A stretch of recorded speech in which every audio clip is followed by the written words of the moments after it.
Hello, my name is Dante Renee from the 10 Room Bizarro YouTube page where I talk about films that I believe need to be talked about more. Like tonight's film, this is 1993's Night Owl. 1993's Night Owl. You can see a little bit of the back here, black and white, for the film is in black and white. It was actually filmed in 16 millimeter black and white. Night Owl. Here's the slipcover. 1993. Boy, does this not feel like a film. Does it not look or feel like a film from 1993?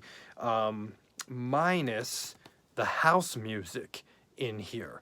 Because house music was, had a lot of popularity in the early 90s. So with that, I mean, you had like a 90s vibe of that, but it was like clashing in this world of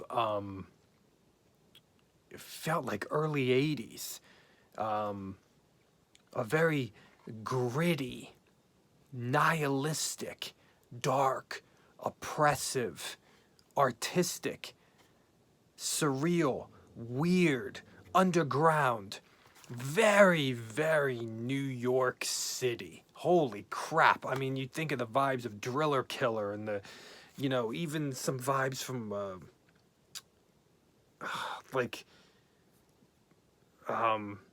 Combat Shock. And you just have those vibes. There's even certain vibes from Liquid Sky and that disturbing, oppressive quality of the underground. Night Owl is a very unexpected film. It's a very unexpected film. It says in the back here, locations like dive bars, pizza parlors, and, there are these strange underground poets and a real house music singer, supposedly. Her name was Screamin' Rachel. This is actually her right here, if you can see that. But so really, really interesting stuff going on here in terms of the vibes and the worlds. A very a low budget film that thrives on this oppressive world. When you watch Night Owl, you think about addiction, loneliness, despair, freedom, and poverty, family, vengeance, violence, sex, rape, and art, underground art. I don't want to give away too much here because, a lot of times I won't even read the back summaries here because I feel like you're getting a lot of the plot. I even suggest sometimes, although it's hard to do, to not even look at how long the film is, because that really puts you at where am I going here? Holy crap, I don't even know what's going to happen. I don't know what the limits are, what the boundaries are, nothing. What is Night Owl? Is Night Owl a kind of a gritty, nihilistic New York City film, an underground film, an art house film? Is it a horror film? Is it an exploitation film? Is it a sexploitation film? I mean, it blends all those worlds together. And it's also surreal as well. Now, the interesting thing, one of the interesting things is that we do have John Leguizamo. I don't know how to pronounce it. He's a big Hollywood actor. I mean, I think he was even in George Romero's Land of the Dead, as well as many other things. This is a film that will sucker punch you a lot. There are twists and turns in the storyline, in the way things happen. There's a lot of style here, too, folks, where the film is very grainy and gritty. I mean, the true definition of 16 millimeter. It's black and white. Sometimes it's a little bit crystal, little more crystal clear, and other times it's just grimy as hell. You can see just the grain sometimes, just filling the dark screen if it's a dark night or a dark room with a lamp. The lighting is very interesting in this film. We do have some interesting like freeze frames where you see the grain still moving. There are these scenes that just stay there. There's an interesting section at the end of the film that I don't want to mention that involves music. And in terms of the music, we do have natural sounds in the film, but we also have we have the house music, but we also have very, very dark, scary, doom-laden score that reminded me of some other horror films vibes, but I can't place them in my head. Possibly from the 70s or 80s, but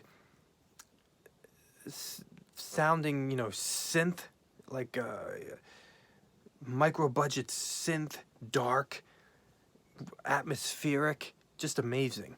The acting in here is, the lead guy is awesome. That doesn't dumb down the audience either, in terms of the story, in terms of what is happening.